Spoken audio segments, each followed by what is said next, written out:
amon ka se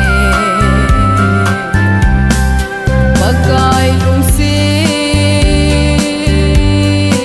tui khang len gin to bang hoya thama lung leng vai de ka hi chung pa thinin sit lei chunga hin o na tong ting nga ei ha mon hi nai mo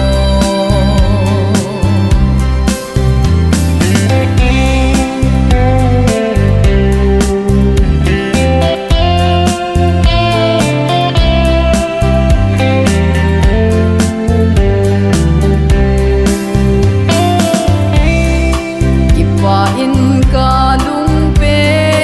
nge chung lung pen Krista ko ma chun lalau pi bo noi Leiset le Krista tinga ka hin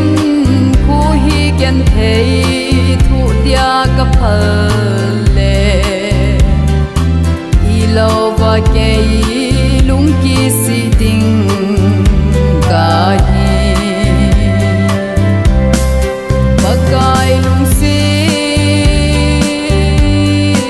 tui khang len gin to bang hoya thama lung leng vai de